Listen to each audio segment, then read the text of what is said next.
A Thai police officer has been killed and scores of people wounded in clashes between security forces and opposition protesters in the capital, Bangkok, as the government rejected a call from the Election Commission to postpone February polls. At least 119 people were injured on Thursday during running battles between anti-government protesters, calling for the government to resign and postpone the polls, and the police. According to the emergency services, he was shot in his chest and brought to hospital by helicopter. Jongjet Aoajenpong, director of the Police General Hospital, said of the slain police officer. A team of doctors tried to resuscitate him for more than half an hour. Violence broke out as demonstrators tried to force their way into a sports stadium in the Thai capital, where representatives of about 30 political parties were gathered to register for parliamentary elections. Scores of demonstrators, some armed with slingshots, threw rocks and attempted to break through police lines, prompting the police to use rubber bullets,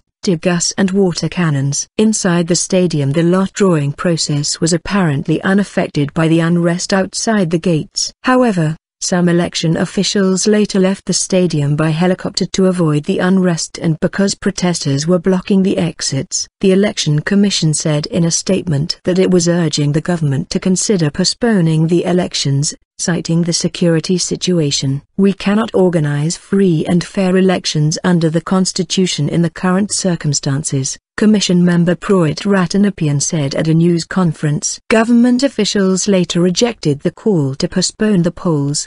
"The February 2 election will go ahead," said Deputy Prime Minister Pongthep Thepkongchana in a televised address. "There is no law allowing the government to delay the election." Amnesty law.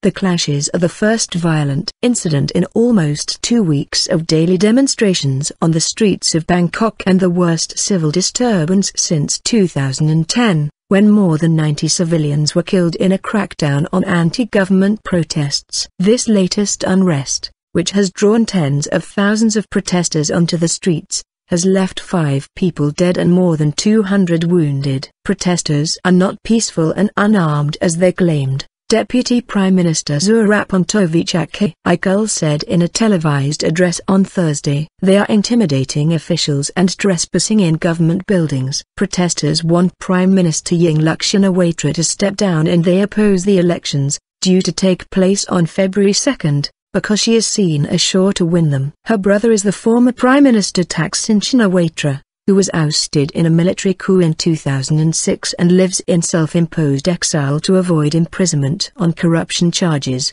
He or his allies have won every election for the last 12 years. In mid-October, Yingluck tried to introduce an amnesty law that would have allowed Thaksin to return as a free man, a move that sparked the latest round of protests. On Wednesday, protesters rejected a compromise from Yingluck, who announced a proposal for a National Reform Council.